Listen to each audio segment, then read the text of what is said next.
Praise the lord. దేవుని పరిశుద్ధ నామమునకు మహిమ ఘనత ప్రభావము కలుగునగాక.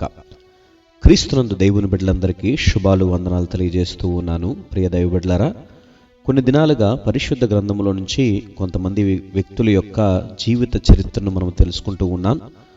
అందులో భాగంగానే ఈ పూట కూడా పరిశుద్ధ గ్రంథంలో ఒక ప్రాముఖ్యమైన వ్యక్తులు మీకు పరిచయం చేయాలని నేను ఇష్టపడుతూ ఉన్నాను. ఈ యొక్క వ్యక్తులను నేను పరిచయం చేయకముందు ఈ యొక్క వ్యక్తుల యొక్క జీవితాలు ఎలా ప్రారంభించాలి అని అంటే, నేటి దినాల్లో దేవుని పరిచర్య చేస్తున్నటువంటి దైవ సేవకుల యొక్క కుటుంబాలను హెచ్చరణతో కూడిన మాటలు ఈ పూట కూడా మీకు తెలియచేయాలని నేను ఇష్టపడుతూ ఉన్నాను. పరిశుద్ధ గ్రంథంలో హోప్నీ ఫినెహాసుల యొక్క జీవితాలు మీకు పరిచయం చేయాలని నేను ఇష్టపడుతూ ఉన్నాను. ఎవరయ్యా వీరు అనంటే, ఒక దైవ సేవకుని యొక్క కుమారులు. హోప్నీ ఫినెహాసు జీవితాలు దైవజనుల కుటుంబాలకు మరియు దేవుని పరిచర్యలో ఉన్నవారికి ఒక తీవ్రమైన హెచ్చరిక కలిగినటువంటి జీవితాలు. వీరిని బైబిలే చెప్తుంది దుర్మార్గులు అని. బైబిలే చెప్తుంది వీరు అతి భయంకరమైన దుర్మార్గ జీవితాలు జీవించినటువంటి వారు అని. వారి జీవితాల నుండి మనం నేర్చుకోవాల్సినటువంటి గుణపాఠాలు కొన్ని ఉన్నాయి. నిశ్చయముగా ఈ పూట కూడా మీకు అవి తెలియచేయాలని నేను ఇష్టపడుతూ ఉన్నాను. అందులో భాగంగా మొట్టమొదటిగా ఈ హోప్నీ ఫినెహాసులు దేవుని పట్ల భయం లేని జీవితాలు జీవించినటువంటి ఒక వ్యక్తులు. వారు యాజక వంశంలో పుట్టి మందిరంలోనే పెరుగుతున్నా వారికి దేవుడంటే భయం లేదు. తన తండ్రి ఏలి అలాంటి తండ్రికి పుట్టినటువంటి కుమారులు ఎంత దుర్మార్గులై ఉన్నారనంటే, పరిశుద్ధ గ్రంథంలో 1 సమూయేలు గ్రంథం 2వ అధ్యాయం 12వ వచనంలో ఇలాగ రాయబడి ఉంది, ఏలి కుమారులు దుర్మార్గులై ఉండిరి అనంటే, ఎంతగా దుర్మార్గపు పనులు చేస్తే పరిశుద్ధ గ్రంథంలో లిఖితపూర్వకంగా ఈ మాటలు రాయడం జరిగిందో ఒక్కసారి ఆలోచన చేయండి నా ప్రియ దైవ బిడ్డలారా. వారు యెహోవాను ఎరుగని వారు అని చెప్పి రాయబడి ఉంది. అంటే కేవలం భక్తి గల కుటుంబంలో పుట్టినంత మాత్రాన లేదా మందిరములో సేవ చేసినంత మాత్రాన ఒకరు రక్షింపబడరు అన్నది ప్రభువు పేరట మనందరము కూడా తెలుసుకొనవలసినటువంటి విషయము. ఇది ప్రభువు వారు మనకు చెప్తూ ఉన్నారు. ఇది వినాలి, గ్రహించాలి. ఎందుకనంటే దేవునితో వ్యక్తిగత సంబంధం లేకపోతే ఎంతటి ఉన్నత పదవిలో ఉన్నా కూడా ఏదో ఒక దినమందు పతనమవ్వక తప్పదు. ఇది తథ్యం. సో దేవుని పట్ల భయం లేనటువంటి జీవితాలు జీవించి ఒక దైవ సేవకుని యొక్క కుమారులు దుర్మార్గులుగా పిలువబడ్డారు. ఇక రెండవదిగా చూస్తే బలి అర్పణలు అపవిత్రం చేయడం జరుగుతూ ఉంది. అంటే దేవుని మందిరంలోనికి తీసుకొస్తున్నటువంటి ఆ బలి అర్పణలు, సేవకుని ప్రేమించి దేవుణ్ణి ప్రేమించి దేవుని మందిరంలోనికి తీసుకొస్తున్నటువంటి ఆ బలి అర్పణలు ఏవైతే ఉన్నావో వాటన్నిటిని కూడా అపవిత్రం చేసేవారు వీరు. యాజకులుగా ప్రజలు తెచ్చే బలుల్లో దేవుని భాగాన్ని, అంటే ఆనాడు దహించక ముందే వారు తమకు నచ్చిన మాంసాన్ని బలవంతంగా వారు లాక్కునేవారు హోప్నీ ఫినెహాసులు. పాపం. నిజముగా వారు దేవునికి ఇవ్వాల్సిన గౌరవాన్ని ఇవ్వకుండా ఎంత భయంకరమైన పాపం చేశారో ఒక్కసారి ఆలోచన చేయండి. ప్రజలు దేవునికి అర్పించే అర్పణలను తృణీకరించారు. అందుకే నిజముగా వారి పాపం యెహోవా సన్నిధిన బహు గొప్పదైపోయిందండి. అతి భయంకరమైపోయింది. 1 సమూయేలు 2:17లో చెప్పబడిన రీతిగానే దేవుని సేవను స్వప్రయోజనం కోసం వాడుకోవడం అతి ఘోరమైన పాపం కాదండి? నిశ్చయముగా పాపమే, నిశ్చయముగా పాపమే. ఈ యొక్క హోప్నీ ఫినెహాసులు యాజకులుగా ప్రజలు తెచ్చే ఆ బలుల్లో వీళ్ళు నిత్యంగా అపవిత్రం చేశారు. ఇక మూడవదిగా చూస్తే నైతిక పతనం అండి. అంటే వ్యభిచారం. వారు కేవలం లోబులు మాత్రమే కాదండి, దొంగలు మాత్రమే కాదు. ఈ తెచ్చినటువంటి పదార్థాలను అపవిత్రం చేయడమే కాదు, మందిరం ద్వారము దగ్గర సేవ చేసే స్త్రీలతో నిజముగా మోహానికి పాల్పడేవారు, అంటే వ్యభిచరించేవారు.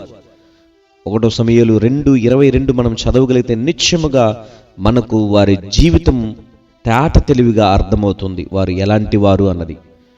మూడవదిగా నిజముగా వీరు నైతిక పతనాన్ని వీరు కలిగి ఉన్నారండి.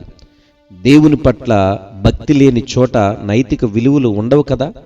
పరిశుద్ధ స్థలములో అపవిత్రతకు దేవుడు ఎన్నడూ తావివ్వడు. అందుకే పలుసార్లు ప్రభు అంటాడు, నేను పరిశుద్ధున్నై ఉన్నాను కనుక మీరును పరిశుద్ధులై ఉండుడి. క్రొత్త నిబంధన కాలంలో కూడా పరిశుద్ధ గ్రంథంలో రాయబడిన రీతిగానే యేసు క్రీస్తు వారు దేవుని మందిరాన్ని అపవిత్రం చేస్తున్నటువంటి, అలనాడు దేవుని మందిరములో అల్లకొల్లోలం చేస్తున్నటువంటి వారిని వెడబాసేటట్లు కొట్టాడు ప్రభు. వారందరినీ కూడా నా దేవుని మందిరాన్ని మీరు దొంగల గుహలుగా చేస్తున్నారు, అపవిత్రం చేస్తున్నారని దేవుడు మందలించాడు. సో దేవుడు నిత్యముగా పరిశుద్ధతను కోరేవాడని మనము గ్రహించాలి.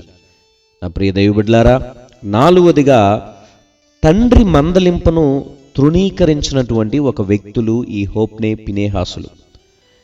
ఏలి వారిని మందలించినప్పుడు, అంటే దైవ సేవకుడు తన కుమారులు మందలించినప్పుడు వారు ఏమాత్రం పశ్చాత్తాపడలేదండి.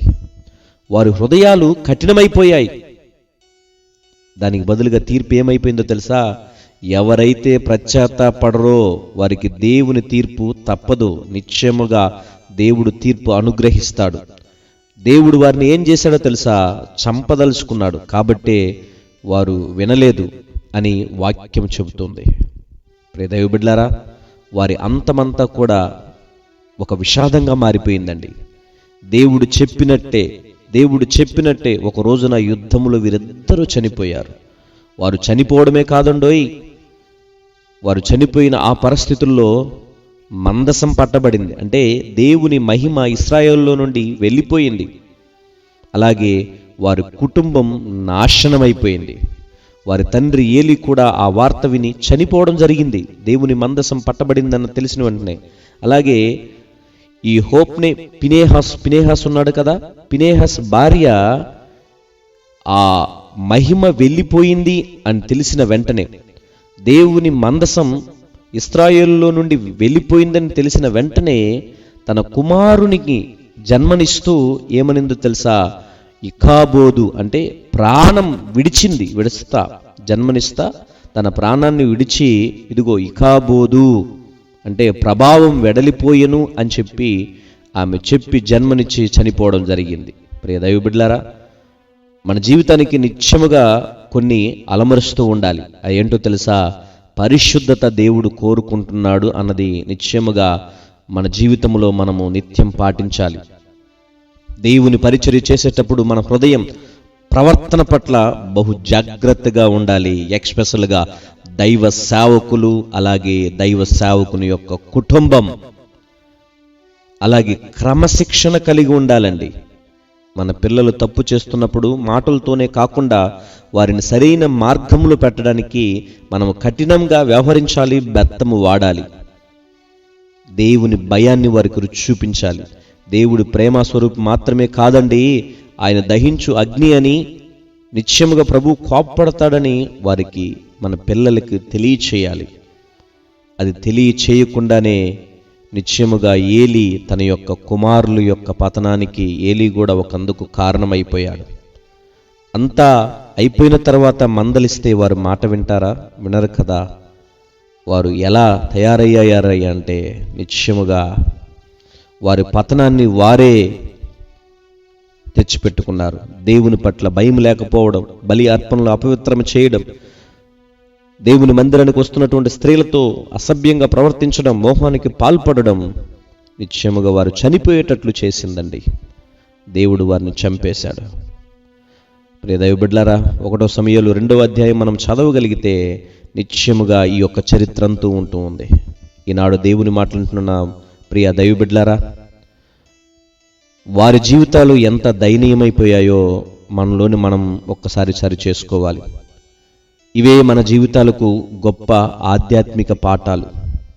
ఒకవేళ ఇలాంటి లక్షణాలు, దేవుని భయం లేకుండా ఉంటే, లేకుంటే ఇదిగో దేవుని మందిరములు పరిశుద్ధత లేకుండా ఉంటే నైతిక విలువలు తెలియకుండా ఉంటే ఒక్కసారి సరిచేర్చుకుందాం, ఒక్కసారి సరిచేసుకుందాం. నిశ్చయముగా హోప్ని, ఫినెహాసుల యొక్క జీవితాలు మనకి ఇవే నేర్పిస్తున్నాయి. ఇవి చేయకూడదు అనడానికి, ఇలా చేస్తే దేవుని యొక్క కోపం మనపైకి, మన కుటుంబానికి పైకి వస్తుంది అన్నది నిశ్చయముగా ఈ యొక్క దైవ సేవకుని యొక్క కుటుంబంలో ఉన్న పిల్లలు మనకు తెలియజేస్తూ ఉన్నారు. సో బీ కేర్ఫుల్, దయచేసి బహుజాగ్రత్త. ఇలాంటి లక్షణాలు ఉంటే సరిచూచుకుందాం, సరిచేసుకుందాం, ఆత్మీయ యాత్రలో ముందుకు సాగిపోదాం. అలాంటి నిశ్చయముగా ఆ ధన్యత, అలాంటి కృప నా దేవుడు మన యావన మందికి దయచేయాలని ప్రార్థనాపూర్వకంగా మనం సిద్ధపడదాం. అట్టి కృపా సమాధానం నా దేవుడు పరలోకం నుంచి దయచేయునుగాక. ఆమేన్. ప్రార్థన. పరిశుద్ధుడైన తండ్రి, గనుడా, నీకు వందనాలు.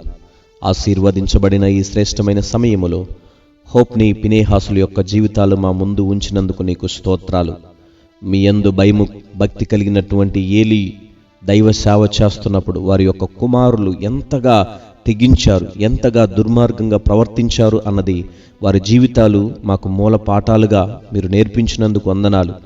ఇలాంటి కార్యాలు చేస్తే దేవుడు ప్రేమ చూపించేవాడు కాదు, కోపగించే అగ్ని అని కూడా మాకు తెలియచేసినందుకు వందనాలు. ఒకవేళ అలాంటి లక్షణాలు మాలో ఏవైనా ఉంటే దయచేసి ఇప్పుడే నాయన మమ్మల్ని సరిచేయండి.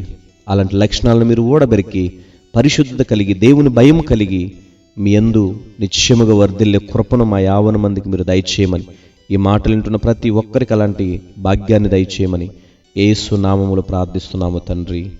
ఆమేన్, ఆమేన్.